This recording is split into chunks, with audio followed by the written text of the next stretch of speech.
the interest of Kenyans very objectively are fought for, not limited to holding rallies to discuss the plight and the issues affecting Kenyans, not limited to calling for maandamanos, regional maandamanos in every county, in every constituency, in every ward. And these maandamanos will better be imagined than experienced.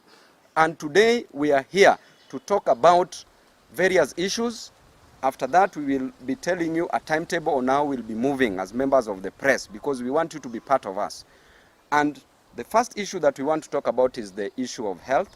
Mheshimiwa Wamushomba has talked about the issue of fertilizers and the plight of farmers in various parts of this country. All the members of parliament here will talk about different issues. I want to talk about the issue of the health crisis. Right now, doctors are striking, and this is their 14th day into their strike. We don't want the government to relax, to let the doctors strike for over 100 days that happened between the year 2016 and 2017. There was a CBA, a collective bargain agreement, that was signed between the government and the doctors. And it entailed, number one, that the doctors be paid their arrears owned by the government. Up to now, the doctors in this country are owned some money by the government. Number two, that the interns be deployed. For the past 1 year, doctors who have trained, taken 6 years to train, and every year a doctor is trained with an average of around 600,000 Kenya shillings, which comes to around 3.6 million Kenya shillings. Then, after finishing your degree, you are not deployed anywhere. Clear on matters education that this government in itself, from the executive, is not educated. When you look at the members of the cabinet, they are not educated. Therefore, they cannot give preference to education in this country. So on matters capitation, the government is involved in a PR exercise. Look at what President Ruto has done in the last 1 year.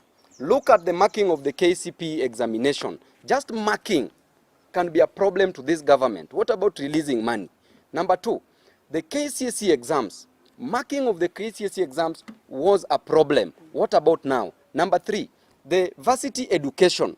The government decided to increase fees such that the minimal amount of money for a social science course, an art course, is costing 300,000 Kenya shillings. Where will a Mama Mboga get that 300,000 Kenya shillings to educate their children? Up to now, as we speak, over 50,000 students haven't reported to Form 1, up to now.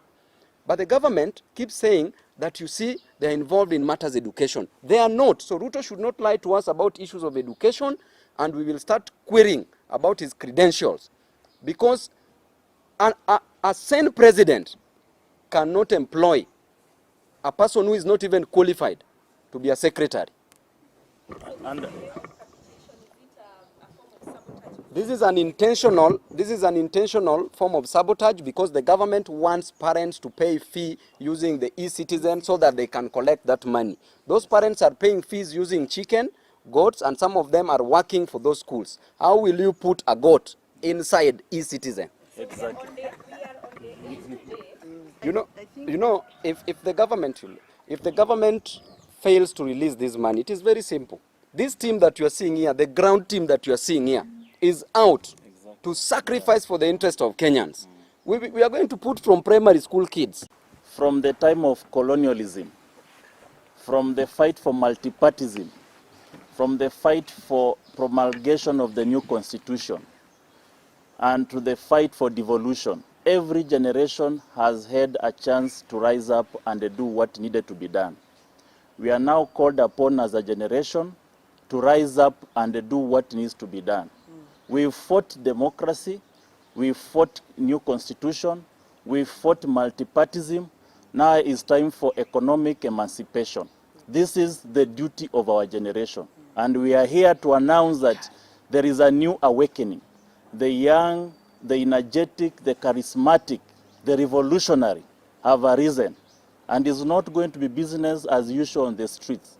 We are going to rise up and take up our duty, our cardinal duty, to protect and preserve the interests of the local mwananchi.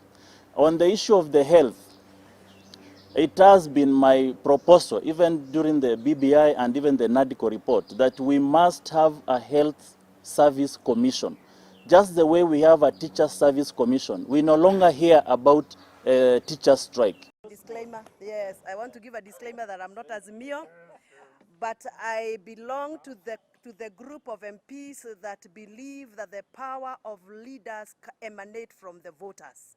And I come from a piece of cloth where I believe in the leadership model of that I am a trustee of the people that voted for me, and I am their delegate. So I speak their language because I am a delegate. I am a trusted delegate. So if my people in Githunguri do not want taxes, I speak for them as their delegate. I have no mandate to speak my issues that pertains my people without their permission. And that is why I've joined this group called the Ground Team. This is the team that listens to the ground, and that is why I've joined this team.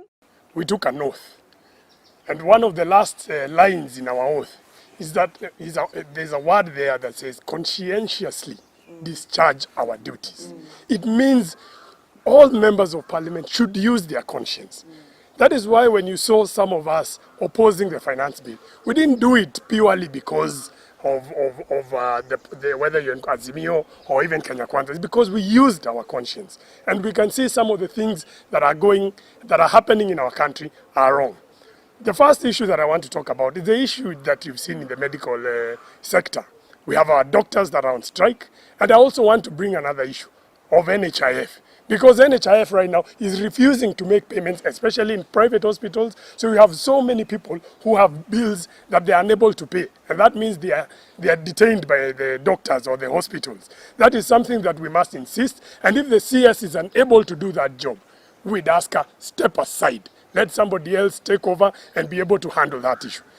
I can state categorically that we are now having a looming health crisis.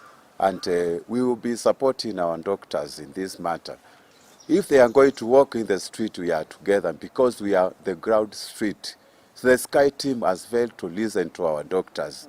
Number two, the issues we are facing, we are in lacuna state. We don't have any IBC system in place. One constituency has gone almost a year without representation in the parliament. We are experiencing what we call constitutional crisis. We want full and immediate implementation of NANTICO report as soon as possible.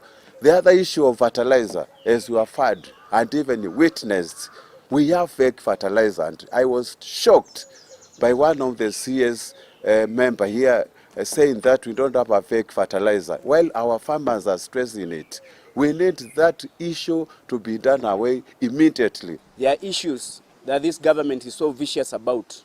When it comes to passing the punitive finance bill, we saw what transpired when the executive was so vicious in making sure the bill passes. But when it comes to matters of national interest to the public, like the issue of health, you can see the laxity. We cannot have a country with doctors striking 64 years after independence, when Mzee Kenyatta used to talk about eradicating disease in this country. But they are not serious even in trying to address the issue of doctors. Doctors' career is one of the most lucrative careers that the youth of this country have hope in. But if you tell us that you can train to be a doctor and be punished by this regime, you can see where we are going. And that is why we've chosen to stand up and say, we are the future of this country and will not watch it go down the drain. We are saying, as Team Ground, that the government listens to the people, listens to the youth. They have promised us jobs for the youth, affordable housing, and so much is not going the way they promised us. We are demanding that the youth of this country be given employment.